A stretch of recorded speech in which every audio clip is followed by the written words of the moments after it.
Hey guys, welcome back to this week's lesson, and we're going to be taking a look today at levels and understanding exactly how we can use levels to find profitable trades. And we do it a bit differently to what other people do.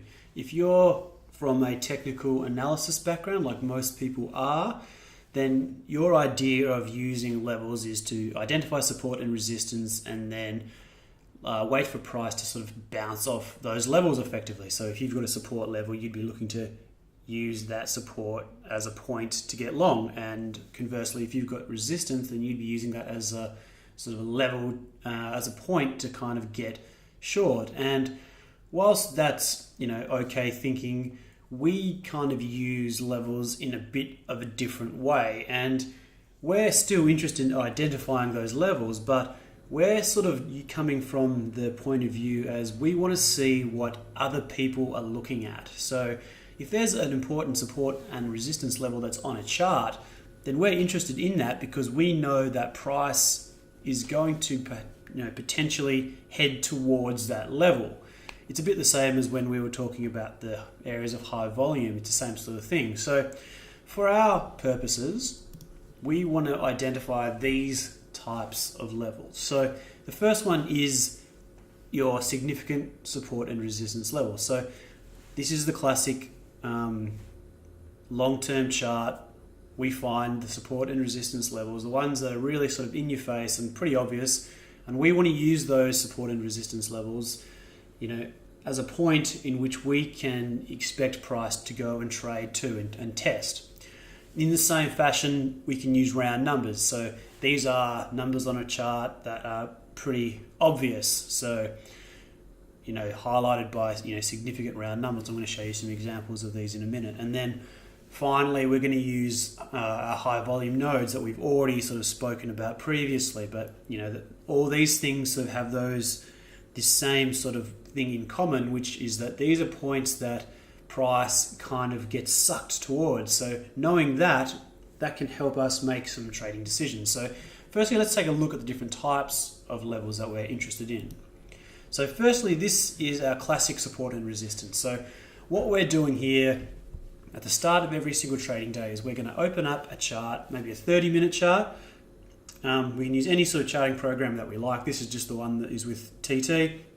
And we're going to highlight these pretty basic support and resistance levels that are kind of obvious. So if this is the start of the trading day, we can see that price has come and tested this level down here a few times, and there's a pretty good chance that price is going to come back down to this level at some point and test it. And the same way up here with resistance, we can see the price has tested this resistance level a few times. Now this isn't perfect by any stretch, and you can get into the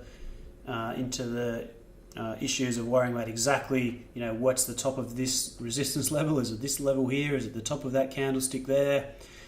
By and large, it doesn't necessarily matter. We're just looking for kind of a range, a bit of an idea that's pretty obvious on a chart, because we know that every single trader who's trading this product today is going to be looking, and they're going to be sort of sitting and waiting, and they know that price is probably going to come and trade up here. And for the most part, these technical traders are going to be like, okay, great, when price trades back up here, we can get short. And the same down the bottom, when price gets back down here, we're going to be sort of looking to get long with our stop just behind support, and that's our pretty simple trade. And for the most part, that's not a great plan. So we don't want to be doing that, but we just want to be making sure that we know what everyone else is looking at.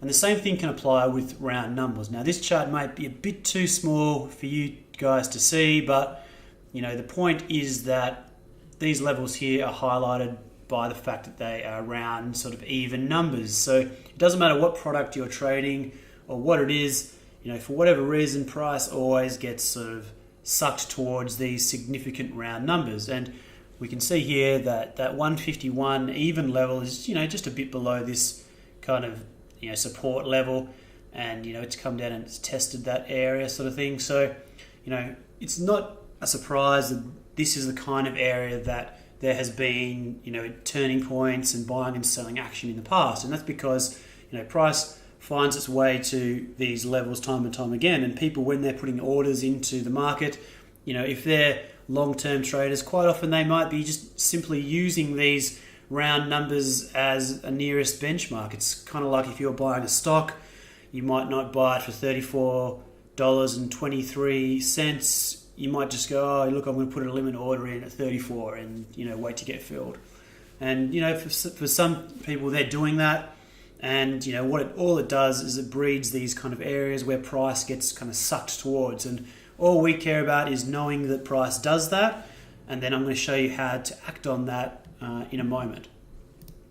And the next one that we already know about this, but again, we're looking for these high volume areas. So we've got these high volume area kind of nodes that, we're calling them, and these low volume areas. And we know that price gets sucked towards the high volume area ones. So they're the three kind of levels that we're interested in. So a good practice for us is at the start of every trading day, before the market's open, is to go and bring up our charts and go through and identify the closest price levels to where price is trading, to where we are at the moment, and identify the closest level or two, whether that is classic support and resistance, whether that's round numbers, or whether that's these big high volume areas. Just to clarify, this is like a 30 or 60 minute chart. So this is a long-term volume profile chart. We can see that we've got the different days that have traded here. So we're trying to get a long-term sort of picture. We're doing the same thing with our support and resistance. We want a 30 to 60 minute chart. We're trying to find these big long-term levels, and then we're going to sort of wait and see when our price gets close to those levels, and we know the price is going to get sucked towards those levels. That's going to help improve our trading even further. So the way that we're going to do this is we're going to identify these key levels, and then we're going to wait for price to go and test that. And the way that we want to do this is that when our day starts, we go through our basic preparation and we find our key levels. Then as the day unfolds, if it turns out that this is a day that we can trade and we can find these good probability spots, we might find a setup that unfolds sort of along these lines. So we've seen that the volume profile is looking pretty good. We've got a nice P-shaped sort of trade. So what's happened here is, the day's open, price has traded up. It hasn't quite reached our key significant level. That key significant level, like I said, it could be the support and resistance, it could be a big round number, or it could be this high volume node. But all we know is that price has traded up, hasn't quite reached it just yet, and it's pulled back. So in the back of our minds, we now know that the next time price sort of comes up and gets towards the high of the day, if it breaks through this level, we know that there's a fairly good chance it's going to come up and test that price again. So what that's telling us is that there's a good chance that for our trade, we don't necessarily need to get out that early. We could actually hold this for a longer, bigger move. So in this example, instead, when we're getting in here with our entry point that's around this volume profile ledge, instead of just looking at this initial target and saying, oh yeah, we can make 5-6 ticks here, there's every chance that price, if there's a bit of upward momentum on the day, the price is not only going to break the high of the day, it's actually going to go and test this key level. So this is kind of what people might say a before she goes type trade. So we're getting in before price breaks out to the new price level, and we've already got a pretty good idea of where it's going to go and trade to. So we know that price, if it does break out, it's going to go up and end up probably just a little bit beyond this resistance level. So instead of looking at this 5 or 6 tick winner, we might have a 15 to 20 tick winner on our hands here. And we're still risking the same amount of money, but we know that there's certainly a good probability of that happening, and it's going to be well in excess of 50%. So we've just set ourselves up with a really good trade opportunity. And, that's basically come about through our preparation and our planning. And we haven't really done anything different about the way we've gone about our day, but we've just prepared for the fact that these kind of key levels are there and we know how to use them. So next time, or every day really, you should be preparing for these kind of situations. And it's also going to lead us on to the next kind of trade strategy that we want to focus on, which is kind of the breakout sort of style strategy. So we know that if we enter on our volume profile ledge, then here is the perfect point to do that.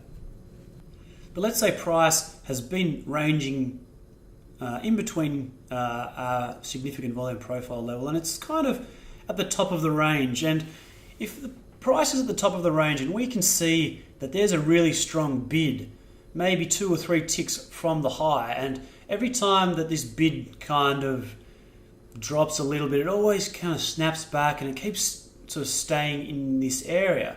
And you might see 2, 3, 4 times the volume going through this one bid, and it keeps on reloading. Well, what that's telling us is that this is going to be another good opportunity to find a breakout trade, because we know that there's a good chance the price is going to break out here, push through the high of the day, and then go and test this key level up here. So what we can do is we can set ourselves up with another kind of high probability trade, which is really what we sort of consider a breakout trade. So instead of entering down at the bottom of the range, we can enter more towards the top of the range, but we have to really use our order flow reading ability in that point to try and find the exact entry point to do this. So you've seen probably some of these in our trade examples, and this is kind of what the whole idea of that's about. So we still need to take into consideration the fact that the market's moving up. We want to see our correlated markets, so we want to see our other markets also pushing up higher. And what we're doing is we're identifying these 2 key areas at the top and at the bottom of this range that are giving us a high probability chance of breaking out and pushing through the highs and into this next level. So what you need to do is still assess the trade in the same way, look at what the potential risk and reward is in that situation, and it might be at the top here, you might be looking at making 10 ticks as it breaks through here. At the bottom, you could be looking at making 20 ticks, and you're still probably only risking the same amount. So that's the way you need to sort of start planning out your day as it unfolds. Start in the morning before the market opens with identifying these key levels.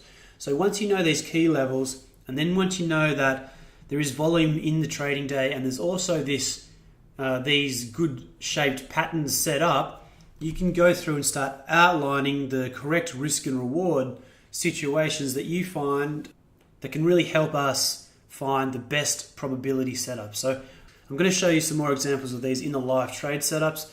But this is basically at the core of what we're trying to do. So everything's kind of based around these sort of simple ideas. So once you can start identifying the structure of the day and the structure of the trades, it's going to be a lot easier for you guys to quickly spot the buying and selling points, because that's kind of the easier part once it's all in some sort of context. So hopefully this all makes sense. Please always get in touch if it doesn't, and I'll continue to expand on these ideas as the weeks go on. Good luck, guys.